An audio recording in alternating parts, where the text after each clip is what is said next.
नमस्कार.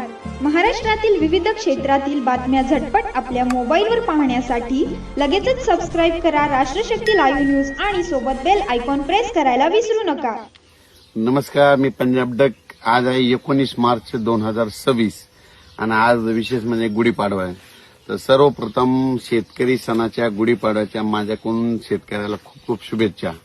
आणि आज आहे गुढीपाडव्याच्या निमित्तानं एक शेतकऱ्याला सांगू इच्छितो की काय झालं की काल थोडेफार प्रसारमाध्यमातून काही लोकांचं असं म्हणणं येईल की पश्चिम महाराष्ट्रातला अंदाज देऊ नये, सांगली, सातारा, सोलापूर, कोल्हापूर आणि नाशिक जिल्ह्याचा अंदाज देऊ नये.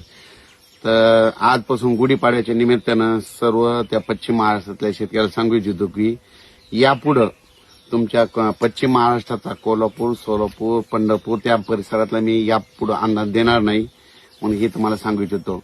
तुम्हाला माझा अंदाज देण्याचा उद्देश असा आहे की मी सांगितल्याच्या नंतर ज्या शेतकऱ्याचा गहू असेल, हरभरा असेल, कांदा असेल त्याचं काळजी घरी काढता घेऊन यावे, लवकर झाकता यावे त्या पूर्वकल्पना म्हणून मी हे देत होतो. पण त्यांचं जर माझ्या अंदाजामुळे जर भाव पडत असेल तर मी तिकडला अंदाज सोडायला तयार आहे. आजपासून तिकडचा अंदाज देणार नाही.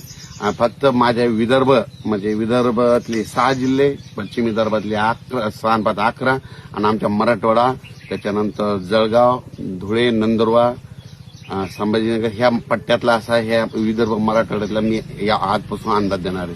म्हणजे फक्त आम्ही तिकडला जे द्राक्ष पट्टा त्यांचा अंदाज आजपासून तुम्हाला दिसणार नाही. आणि विशेष म्हणजे हा कोरडवाहू शेतकऱ्यासाठी फक्त विदर्भ मराठवाड्यात अंदाज राहील आणि अंदाजामध्ये तेच येणार आहे की विदर्भ मराठवाडा. उलट तुमच्या पश्चिम महाराष्ट्राचं कसलं वगैरे नाव सुद्धा घेणार नाही. जरी पाऊस असो या नसो मी कधी तुमचा सांगणार देखील नाही. कारण की शेतकऱ्याचे काल मी बघितले एक युट्यूबमध्ये, तर त्यांची असं म्हणणं की अंदाज सांगून येतं, सांगतच नाही. तर तुम्हाला सांगू इच्छितो, तर आजपासून तुम्हाला सांगू इच्छितो फक्त विदर्भ, मराठवाडा आणि खानदेशचे काही जिल्हे त्या पट्ट्यातलाच मी अंदाज देणार आहे. म्हणजे विदर्भाचे 6 आणि 5 11 जिल्हे, ते मराठवाड्यातले 7 आणि जळगाव, धुळे, नंदुरबार ह्या आणि अहिल्यानगरचा इकडचा खाल्ला पट्टा त्या पट्ट्यातला मी अंदाज देणार आहे.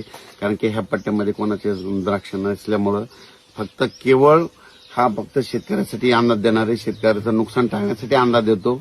नसा अंदाज देण्याचं हेच हे की आपल्या शेतकऱ्याचं ह्या निसर्गाच्या लहरीपणापासून नुकसान होऊ नये म्हणून मी हे अंदाज देत असतो.